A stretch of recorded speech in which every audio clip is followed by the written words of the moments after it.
Hello everybody. Today I'll be reading chapter 15, Loose Ends. I know that as the series has gone on here, not a lot of people will stick around with it, but I wanted to say honestly, this is more for me than for anybody else. But I do appreciate that some people enjoy it, and for some people, it's an easier alternative than sitting down to read a multi-chapter fanfiction for hours.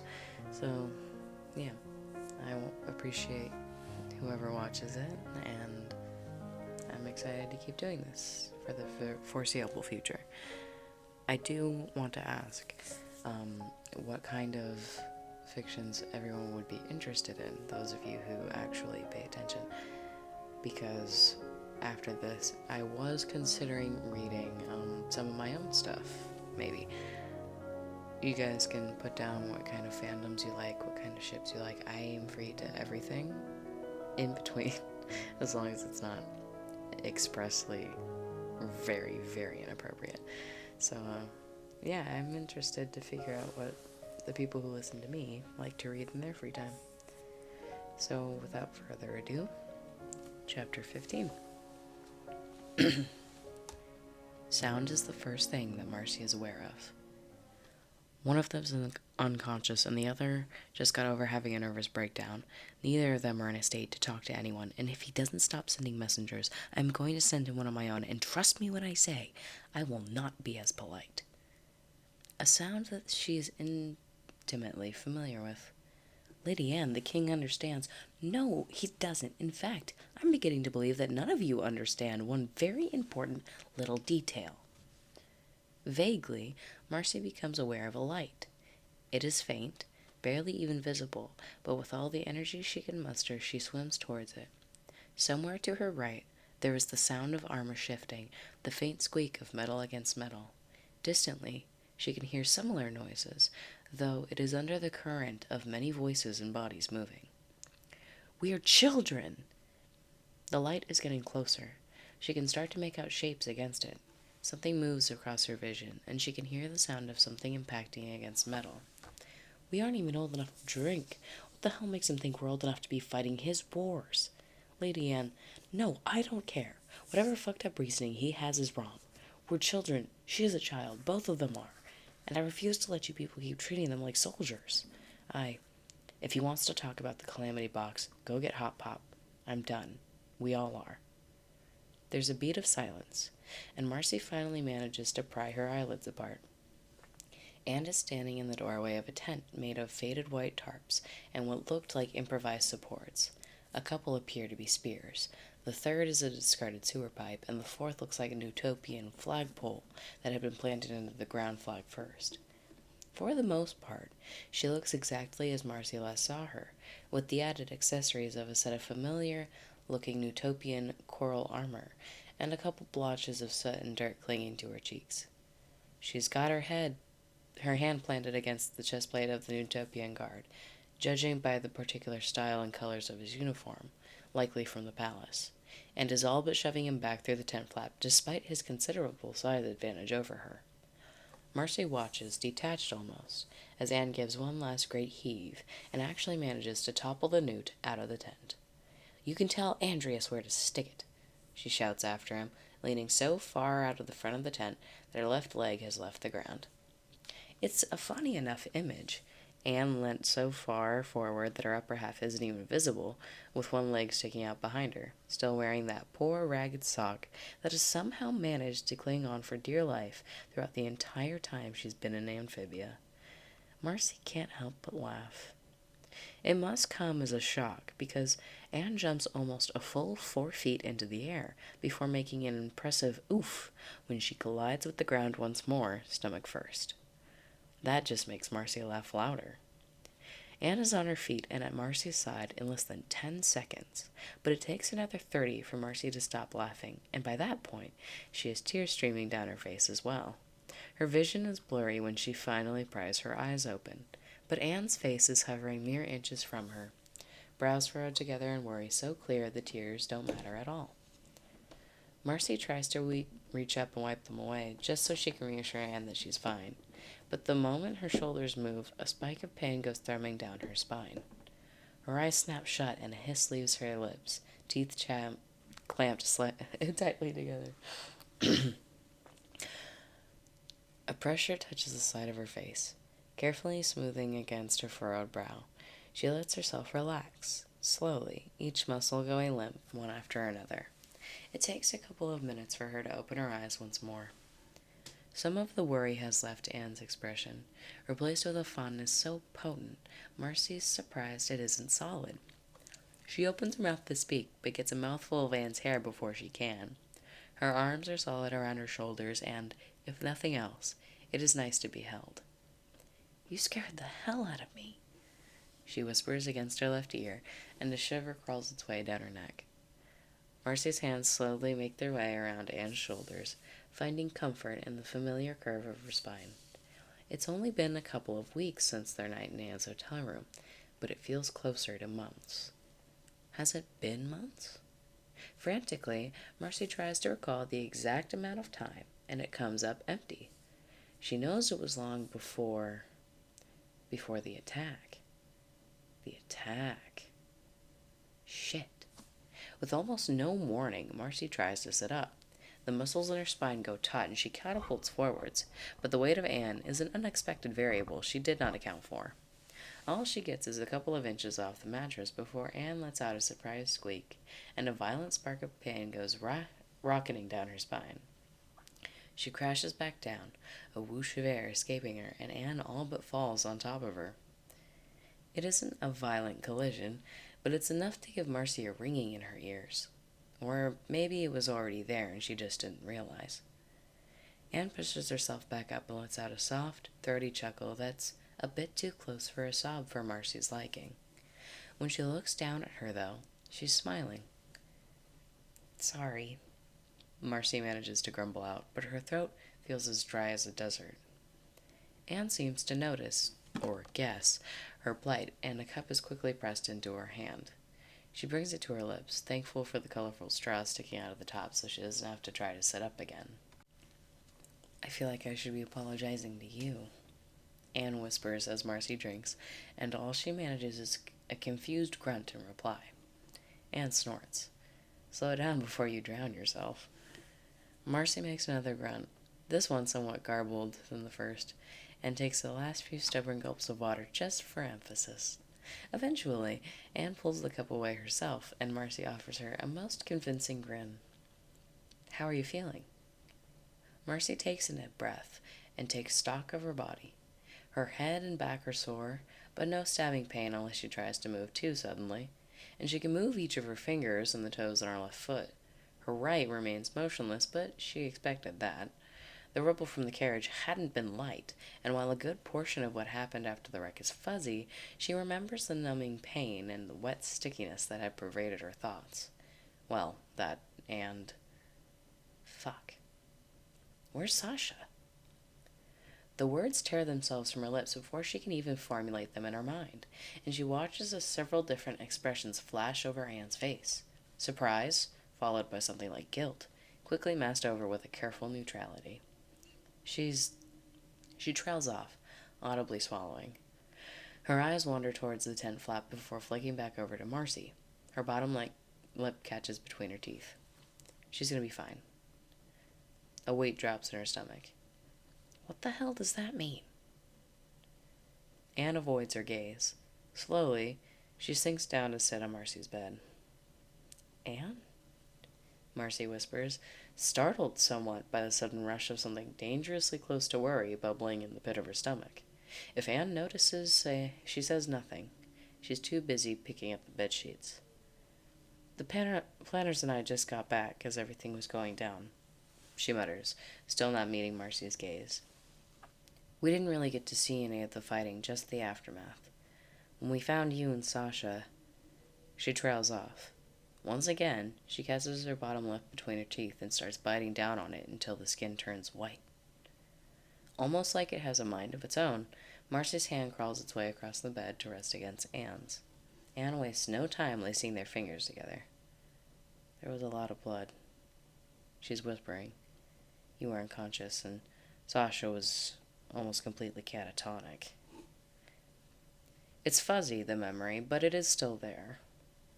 Sasha's standing over the body of what might have been a father figure, blood streaming down both her face and hands, laughter racking her body in a violent crescendo and ensuing diminuendos. She tries to reconcile that with the girl who just an hour before had been throwing pawns at her. We took you both back to the medical tents that the Utopian army had set up, and, well, she's doing better, I think, but she hasn't said a word since.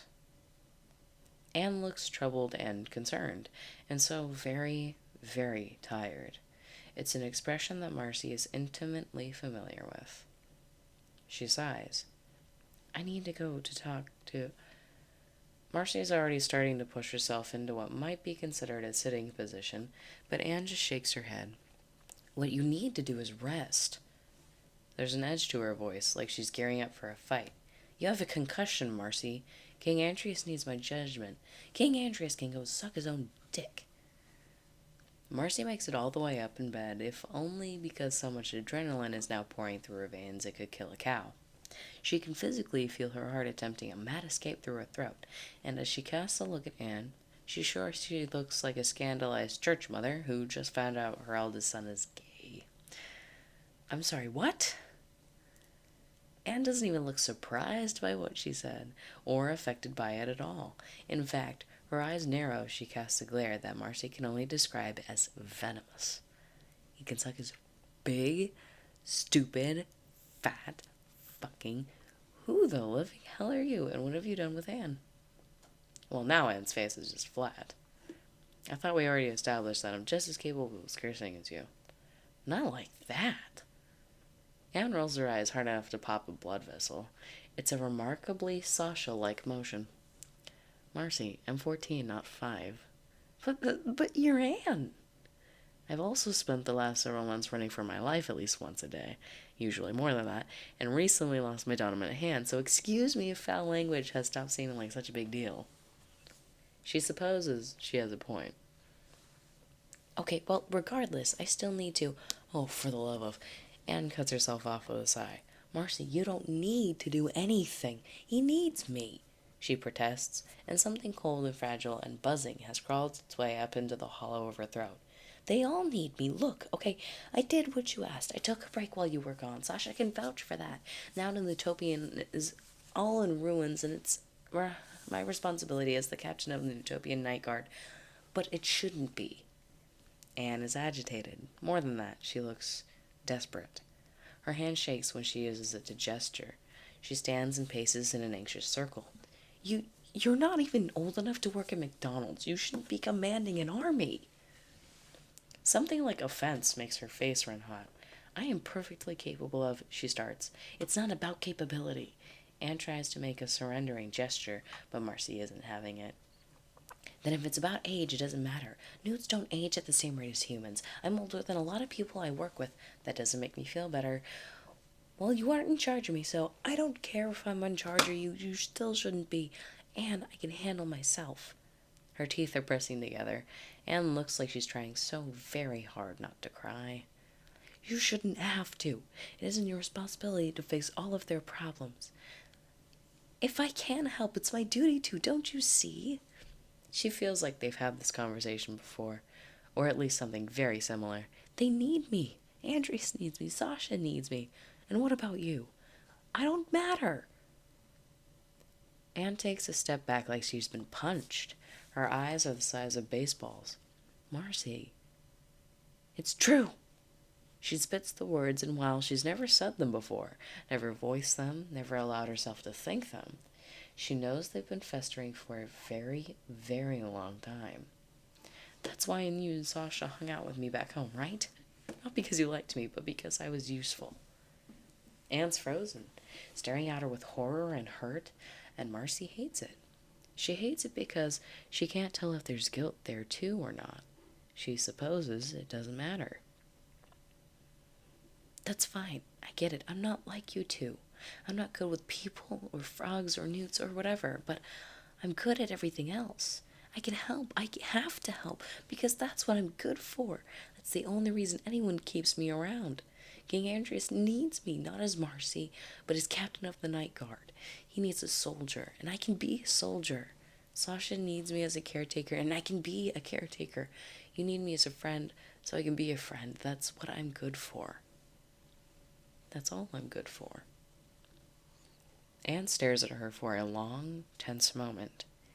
The only sound is that of the outside world.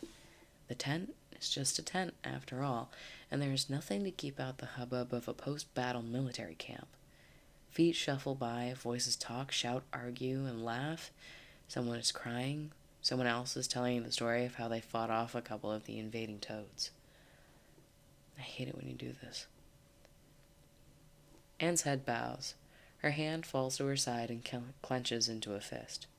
What? When Anne finally looks back up at her, her eyes are wet with tears. When you just turn yourself off. She says it softly, matter-of-factly, like there's no room for doubt or criticism or confusion. Marcy somehow still manages to find it. The hell does that mean? It means I care about you, stupid. It's still soft, even if she's shaking as she said it. And I don't like it when you do this to yourself. Who cares about what Andreas needs, or Sasha needs, or God forbid, what I need? That was the whole reason I left, because I didn't want to be needed. She takes in a breath, and then, with what looks like a split-second decision, she lowers herself to her knees at the edge of Marcy's bed. She takes her hand. What do you want, Marcy? No. What do you want? Not what someone else needs. What do you want? Marcy doesn't know. Her head hurts, and her spine aches, and her hands are trembling at her sides. Her mouth feels so very, very dry, and sweat is soaking down the back of her neck. She wants to stop hurting, wants to stop feeling so painfully empty, wants to stop feeling she's constantly lugging around the weight of the world on her shoulders.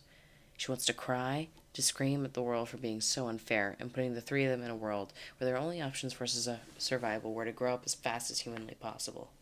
She wants to go back to the times when she would chase Sasha and Anne through the playground, to when they'd spend their Friday nights at each other's houses and try their best not to fall asleep, always failing in the end.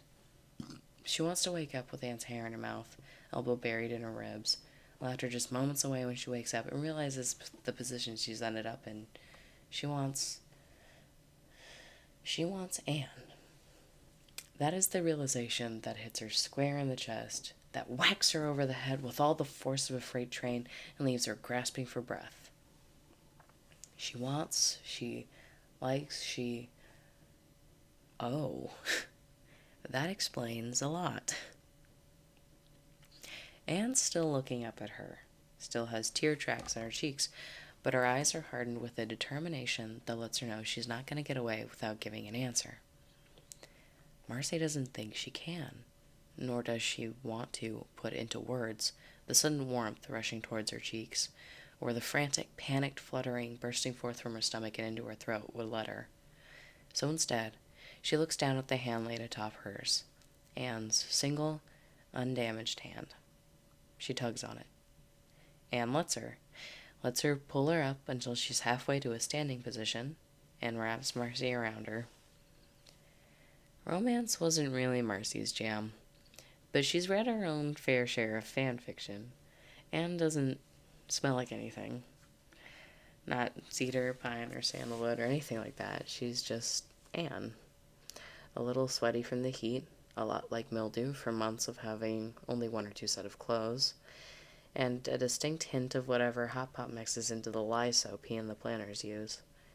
But she's warm, and she's soft, and Marcy's heart might be trying to make a run for it, but it's contained, if only by the sheer amount of relief crashing over her shoulders. Anne is hugging her back. A pressure is building behind Marcy's eyes, and for once, she lets it go. She doesn't even try to hold it in. Anne's head is resting atop hers, and she has never, ever felt more loved than she does now. Marcy's awake. She mutters absently, not really expecting a reply. She doesn't get one, of course, but Sasha's right brow twitches just slightly. That's more than she's seen out of her in days. Anne and the planters had arrived back in Utopia just as everything went to shit. Not quite early enough to be of any help, but just late enough to watch as the entirety of what was left of the Toad army came marching up the front gates, surrounded by Utopian forces on all sides. It turned out that the Toad army wasn't much without their leader, and though she wasn't exactly super informed on the details of just what Sasha had done to Grime, he wasn't going to be a problem anytime soon. Without him, they had been quick to surrender and even quicker to beg for any shred of forgiveness that wouldn't result in their immediate and swift execution. The result had been complicated. Anne was still avidly trying to avoid getting wrapped up in the complex political structure that Newtopia had, but the gist of it seemed that the noble houses were divided on just how to proceed with reconstruction as well as punishment. The battle hadn't completely leveled the city, but a lot of Newt lives had been lost, a great deal more than Toad's. The public wasn't going to be quick to forget that, no matter what punishment was agreed upon in the still-going peace talks Anne had been fighting to be kept out of. To keep all three of them out of. She may have been the only human standing, but that didn't stop Andreas from sending messengers every other hour to check on the progress of the other two. Sasha had hardly spoken a word since they'd found her. At least, when she'd been in the prison, she had had some fight left in her. She could still hold her own in a verbal sparring match if the guards' reports on Marcy's visits were to be believed. Now, it was like even that had left her. Anne had heard the reports of her not being able to eat, but as far as she could tell, she did it without complaint when she brought her meals. She didn't say anything when Anne had practically hauled her upright for the nurses to change her out of her clothes that had been destroyed in whatever altercation she'd had with Grime. She didn't even flinch when Anne changed her bandages every couple of hours.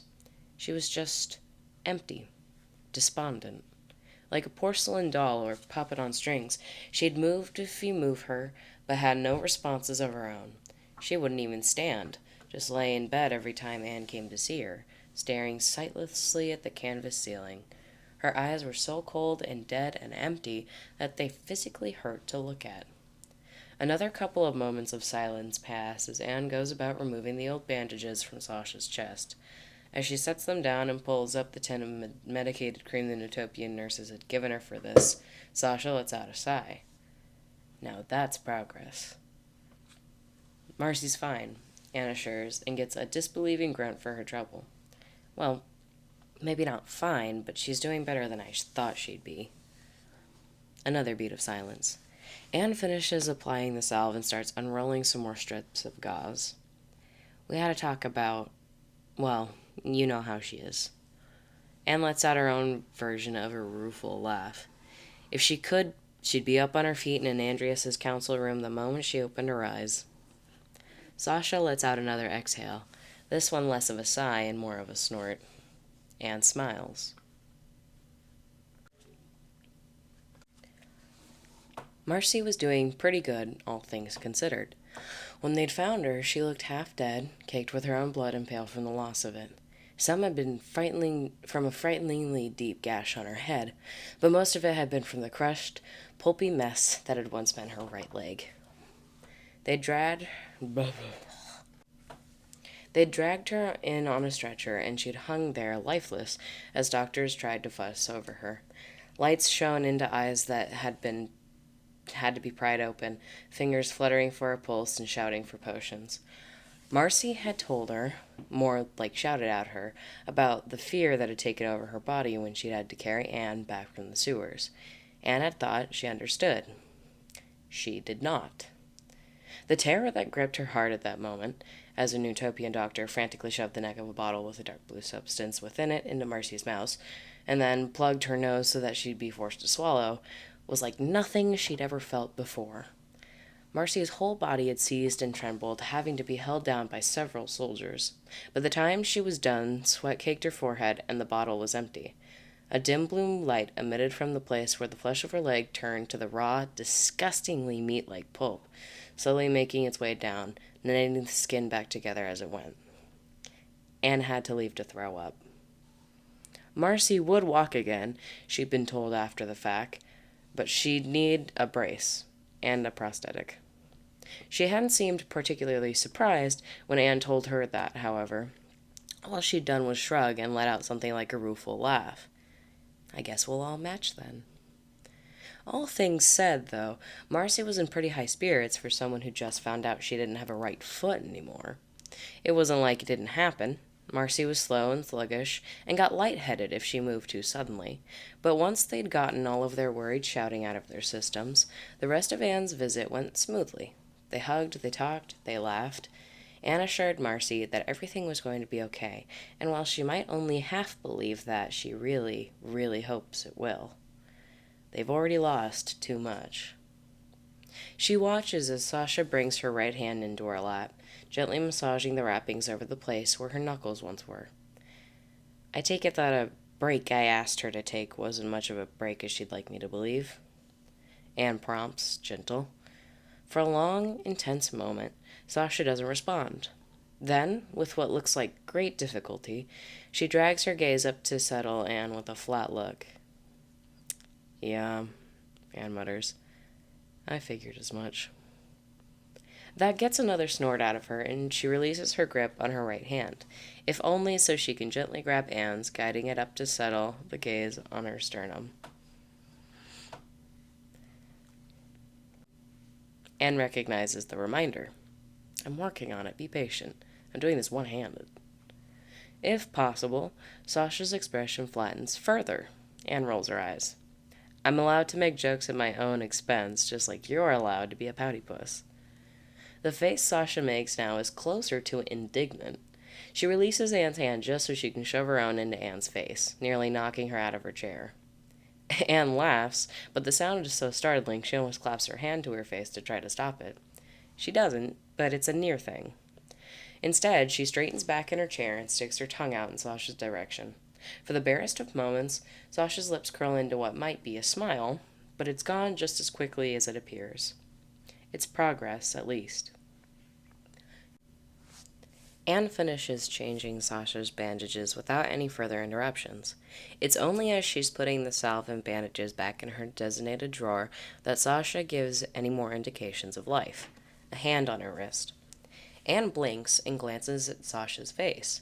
Her eyes are still downcast, not daring to meet hers, but she can make out something glittering on their surface. Tears, she realizes belatedly, as a few slip down her cheeks unbidden. I'm sorry. Anne feels like the entire planet just tilted 90 degrees to the right. The salve and bandages clatter to the ground. What? Huh? Anne splutters, but the hand on her wrist doesn't release. Sasha still doesn't lift her eyes. I'm sorry, she says once more. Her voice is hoarse, though from what is anyone's guess. I never apologized for... She trails off. Anne can't help but stare at Sasha like she's grown a second head. Are you sure you... Sasha nods her head, though Anne can only see the top of it. A few more tears make it down her face. Anne just stares. Had she really not? No, that's not true. Slowly, gently, Anne lowers herself to her knees, trying to catch Sasha's downcast gaze and take her singular hand in her own. Hey, look at me, she urges, gentle. Sasha does. Anne squeezes her hand reassuringly. You've apologized enough. Sasha opens her mouth to protest, but Anne just shakes her head. You didn't say the words, she acquiesces, but you made it plenty clear through your actions. Sasha's brows furrow. A protest is still sitting on her tongue. Anne sighs. Look, you and I both know we're not the best at being sincere. Sasha winces. But, Anne interrupts, that's with your words. You've always been an act first, talk later person. I know how to read you, Sash. I knew you were sorry the moment you showed up at the hospital. Anne offers her best, most reassuring smile. Sasha stares. Then she shakes her head. No. Anne feels as if she'd just been slapped across the face. No? No, Sasha repeats. That's not good enough. I should have... Sasha... No! Sasha shouts. She rips her hand from Anne's grasp and uses it to make a large, frustrated gesture. Anne's teeth click shut. Don't give me a free pass. Don't excuse my actions.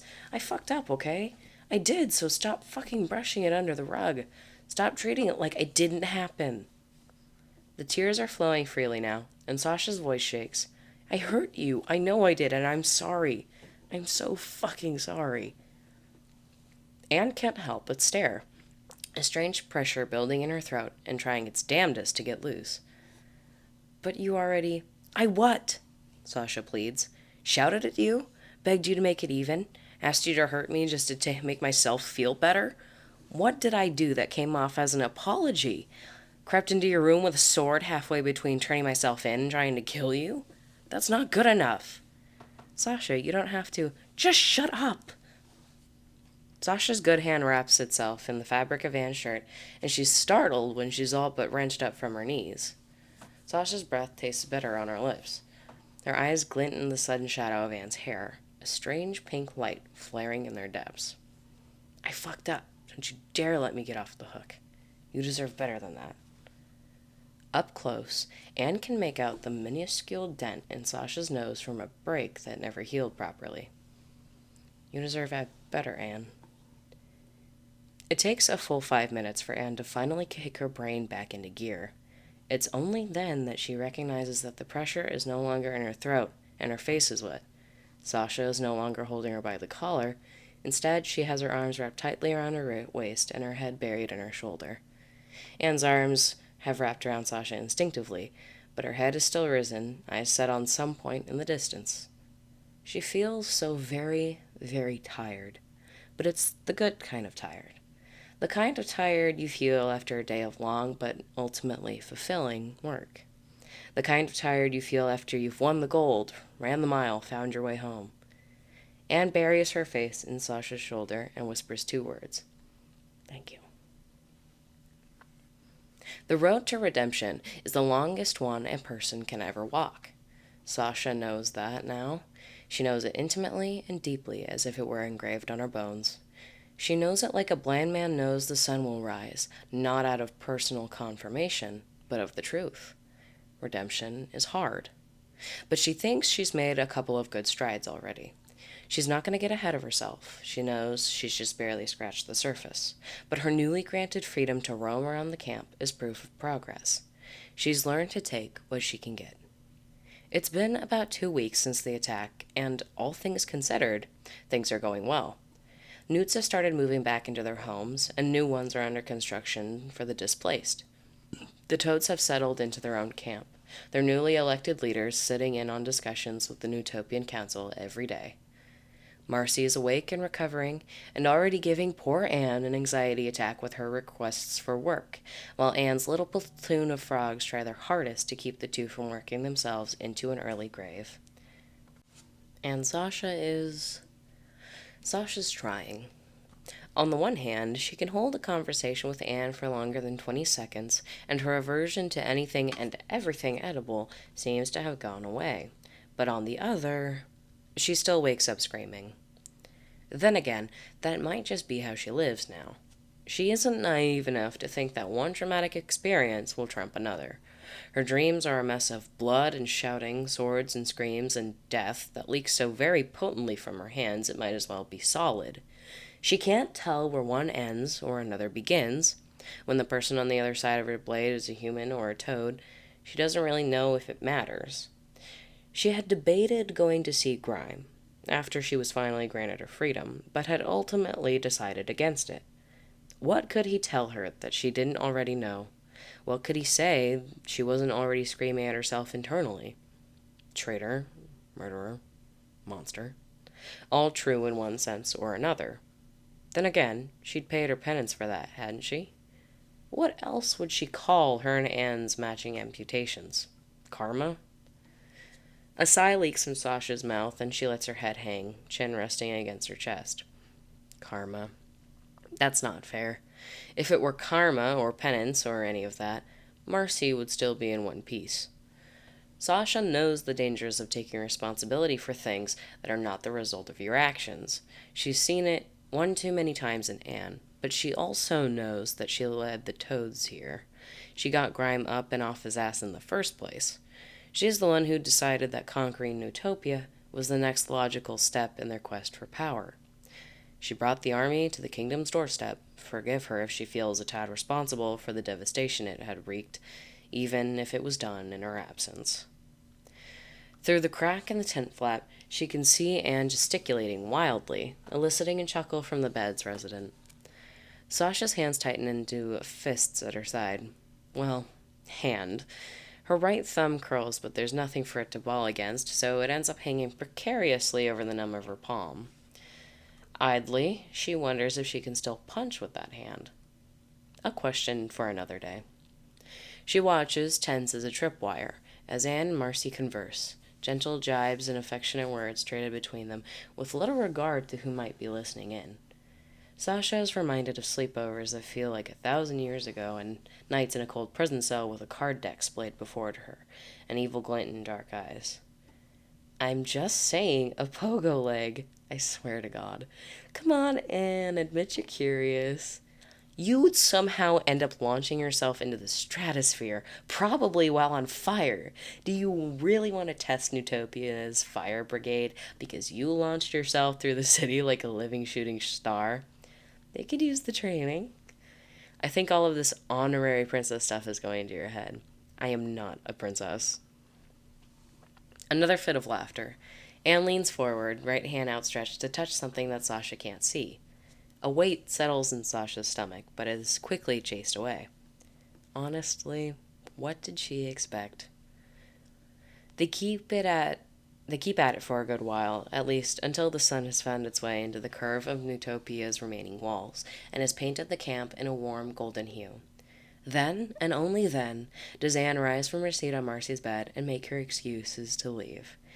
Even then, the exchange is drawn out almost comically long, with lingering touches and stolen glances, eventually ended by a press of Anne's lips against Marcy's forehead. Get some sleep.